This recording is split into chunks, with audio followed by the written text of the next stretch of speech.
So we got some pretty interesting news for you guys, including the official mod support for Cyberpunk 2077, the next chapter of Elder Scrolls Online, rumors of a remastered trilogy of GTA, more rumors of the next Star Wars The Knights of the Old Republic game, and on a side note, I've made over 200 videos on this YouTube channel, which completely blows my mind. I didn't think I could make so much, but yeah.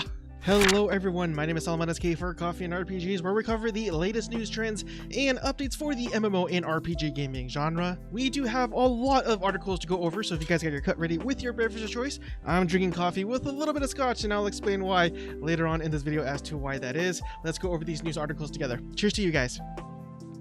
Consider hitting the subscribe button down below, as well as the bell notification right next to it. Thank you. And really quick before we begin, there's something here that I wanted to cover that I thought you guys should know because it's just such a mind-blowingly high number.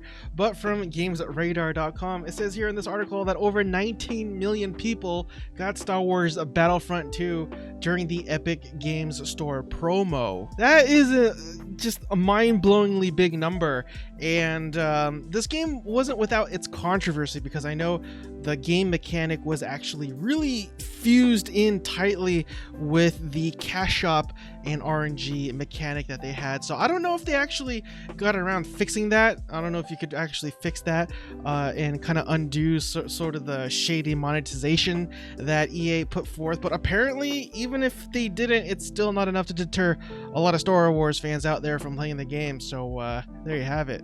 And since we are already here on GamesRadar.com, I just wanted to go over really quick here as well that Red Dead Online did come up with a new patch, and it gets a new free treasure map as well as 3 collectibles too. So if this is a game you haven't played a while, you do have some extra goodies coming your way. You could actually pick up the online version of this game for $4.99 if you don't want to play the single player campaign. So let's go ahead and switch gears here a little bit and head on over to PCGamer.com, and the first article here says that Dragon Age 4 will be set in Tevinter, or Man, I haven't played Inquisition for so long, I don't even know if I'm even pronouncing these names correctly. But yeah, I haven't touched Inquisition since pretty much when it was released. I beat it about a week after its launch and haven't touched it since, so I pretty much forgot everything that happened in Inquisition, and more so with the previous Dragon Age games as well. So I'll definitely need a refresher. But yeah, this comes in the form of an actual licensed book that actually came out not too long ago called BioWare Stories and Secrets from 25 Years of Game Development. And in its pages, as you can see here from this tweet from Tom Phillips, it does mention that Dragon Age 4 will be set in Tevinter, 10 something, whatever. So yeah. And in their next article, it says here that Cyberpunk 2077 adds official modding support. And admittedly, I feel like they actually released this a little earlier than expected, but at the end of the day, I think this is a good thing. Now, they did just release patch 1.1 for this game, and from what I'm reading, it actually introduced a lot more bugs and a lot more glitches, game-breaking bugs, matter of fact, and I think this is a good way to allow the modders themselves to help fix the game while they try to get things done on their end. Matter of fact, this is what happened with Fallout 4, because we all know that Fallout 4 was a pretty buggy game, and a lot of the modders actually ended up fixing a lot of its problems in the meantime. But do know that this isn't the full toolkit, if you will. They will give you the opportunity to mod the game, but it's not... they didn't give you the capabilities of its entirety in comparison to the modding tool that you get for the Witcher series. So hopefully we'll get more tools and advanced options to mod the game as time goes on, but it does continue on to say here that tools will be continuously updated along with the game patches to ensure compatibility. The site reads, modders who want to start diving into make mod should also read the licensing agreement first. And really quick, this is really impressive. And in their next article, it says that No Man's Sky's very own Rapture is too big to visit, and somebody actually created an entire underground, or underwater like city very similar to the Rapture that you see in BioShock, and it took them 8 months. So the person in question goes by the name of Chong Sparks, and judging from those screenshots, I have to say it's pretty impressive, just to kind of give you an idea of what to expect if you never played No Man's Sky. And one of the bigger news in the MMO industry right now comes in the form of a new chapter for the Elder Scrolls Online, and in their next article it says that Blackwood, the next chapter of the Elder Scrolls Online, will be out in June. But you'll still get little tidbits of updates that will ultimately lead to that next chapter in June, and it says here that it kicks off in a DLC pack called Flames of Ambition, due out on March 8th, which contains 2 PvE dungeons and will involve attacking a shrine of Mehrunes Dagon, if I'm saying that correctly. And then after that, the next chapter, as I said earlier, will be available in June 1st, and it will add new zones including the Nibbin Forest, the Blackwood Bog, the city of Leowin, again I'm butchering these names so I do apologize, which is a city that you've seen in Oblivion. And it also goes on to read that Blackwood also adds companions system, which will let you recruit an NPC party member to complete with their own story and character, as well as skills you can level up and gear and combat behaviors you could customize. Other additions coming to Blackwood are a 12-player trial called Rockgrove, more delves, public dungeons, world bosses, standalone quests, and world events in which portals to Oblivion open. And lastly, the Blackwood is available for pre-order right now with the incentives including the Nagahide Welwa Ravager mount, as well as a mini pet called the Nightmare Bear Club, which sounds interestingly cute but scary or something, I don't know. So let's go ahead and switch gears one more time and head on over to ArcheAge.com.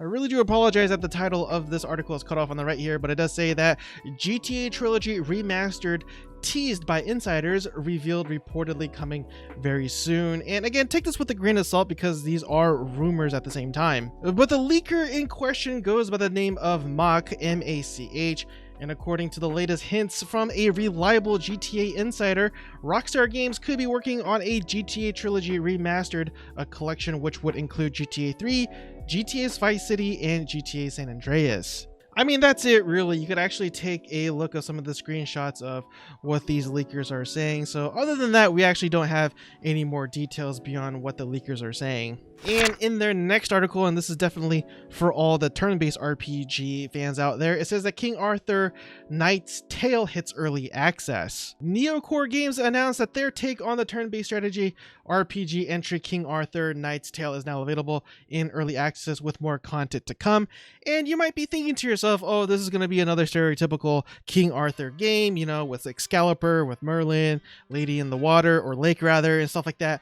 But that's not the case, and I'm actually really excited about this because of the way the storyline progresses, and let me explain. You are instead placed in the shoes of Sir Mordred, Arthur's nemesis, and you have already managed to strike down the king, so this has you in the shoes of the anti-hero in this case. And it goes on to read here that, however, Arthur managed to strike a mortal blow with his dying breath, and now you're both dead. Lady of the Lake then took Arthur to Avalon, but something went wrong, so she brought back Mordred back from the dead to deal with it, and this is where the game's story begins. Truth be told, I'm not a huge fan of turn-based RPGs. I played a few of them on the mobile platform, and the last one, well, maybe I shouldn't really mention. I'll tell you what the last one I played. It was Masters of Eternity. Yeah, I played one of those gacha JRPGs that is also a waifu collecting sim at the same time. Why? It had mechs, okay? That's my excuse. But the story alone for this game, and it has you playing the person that actually killed Arthur instead of playing Arthur, like so many fantasy RPGs out there have you do, I think that's pretty cool. And in their next article, and I do apologize, it is cut off on the right there again, it says that Death Stranding reportedly getting an extended edition with new story content. According to the latest rumors, so again, take this with a grain of salt, Kojima Productions may release an extended version of their adventure titled Death Stranding. Apparently, this new edition could feature additional story content. So basically, if you're somebody who hasn't played Death Stranding yet, such as myself, and you're wanting to play it, the leakers suggest that you wait just a little bit longer so that you'll able to pick up the original game as well as the extended content that they are going to release, so you can play everything at once. And just really quick, I thought I'd cover this really quick, especially if you are a Borderlands fan. And in their next article, it says that Kevin Hart to play Roland in the new Borderlands movie. And the article does continue on to say that Cate Blanchett is actually portraying the role of Lilith, although take that with a grain of salt because that hasn't been confirmed yet, but I could kind of see it actually. Next, let's go ahead and switch gears one more time and head on over to MMORPG.com, and it says here that is a new Star Wars Knights of the Old Republic game in the works. And it does go on to read here that in a report by VGC, a Star Wars insider, Bespin Bulletin, stated on a recent BOB the podcast about the supposed game. They said that the game won't necessarily be developed by an EA studio and that, quote, we'll never guess who the studio is making this game, end quote. Now, I know a lot of you have probably already heard this. Matter of fact, we got really big YouTubers kind of covering this game, including Yang, yeah. But at the end of the day, is it still a Knights of the Old Republic game if it isn't produced by BioWare? Well, I mean, you know, brand loyalty, I think, could only take you so far. If they give it to a studio that's competent enough and understand the lore and the aesthetics and the feel of the game, then why not? We see plenty of franchises go through different iterations from different companies. Take for example Call of Duty for one. But yeah, either way, if this game is being developed, again, this is all rumors, but at the end of the day, I'm still glad that it's still being considered because we all have very fond memories of playing the Knights of the Old Republic 1 and 2, as well as the Old Republic if you still play that like I do. And I thought I'd just cover this here really quick. I do have this itch to play ArcheAge again for whatever reason. I don't know why, but returning ArcheAge players will get a free Homecoming bundle, and this is for the Legacy and Unchained versions of the game, and you actually do get different rewards on depending on which version you play. So there you have it. And next article that we go over comes from PCGamesN.com, and basically I just wanted to let you know that if you are somebody who plays Fallout 76 or planning on to, and if you are a hoarder in particular, well, we got some good news coming your way. They just released a patch, and one of the items in that patch note was a stash limit that has been increased to 1,200 pounds, which is a 50% boost roughly. Let's go ahead and switch gears one more time and head on over to Gematsu.com. And the first article here that we have is Switch Hardware for Pro Controller Monster Hunter Rise Special Edition announced for Japan. And unfortunately, yeah, this is only a Japanese thing if you're curious about collecting all the special editions out there. I'm actually talking to you, Simon, Dragon Lorne. And actually, he's the reason why I have a little bit of scotch in my coffee today. He is from Scotland, and it was his birthday not too long ago, and so again, cheers to you, buddy. Happy birthday. If you guys are into unboxing videos, especially like collectors and limited editions of particular video games, or you're into lore videos, especially when it comes to Dauntless or Skyrim or Elder Scrolls in particular, definitely check out his channel. I'll have a link to his channel down in the description below.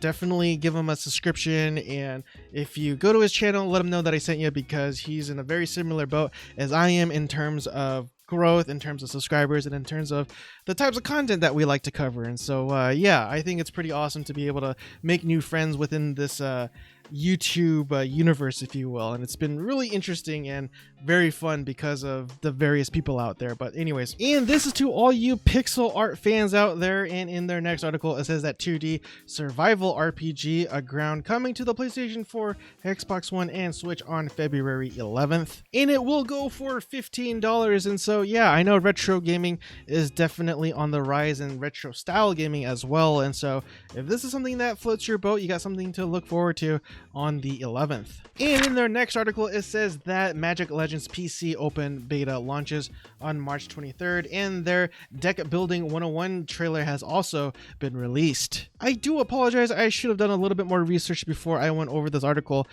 And it goes on to say that the open beta test for the PC version of this free-to-play massively multiplayer online action RPG Magic Legends will launch on March 23rd, but that's where the confusion comes in, because I thought or had the impression that they were taking the MMO aspect out of this game and making it something very similar to, say, Path of Exiles, in such that you actually have a single player game but have the option to play with friends and other players within the game as well. Or maybe they changed their mind, or maybe I'm just being dumb, but at the end of the day, whether or not this is going to be an MMO or not, I think it's going to be pretty interesting considering Magic is one of those massive franchises out there that's beloved by so many people. And so if I'm able to participate in the beta, I'll definitely keep you guys posted, because I'm really interested myself in how it will play out, and especially when it comes to the deck building and whatnot, and how that fits to the role-playing aspect of the game as well. And that concludes today's episode of MMO and RPG news, updates, and commentary. I really do appreciate it if you made it with me so far, and if you feel as though I have earned your subscription, please consider hitting the subscribe button down below, as well as the bell notification icon right next to it, as that tremendously helps out the channel, and I'd greatly appreciate that. Anyways, I'll finally let you guys go. Hope you guys have a blessed night, and I will see you guys next time. Cheers again, everyone.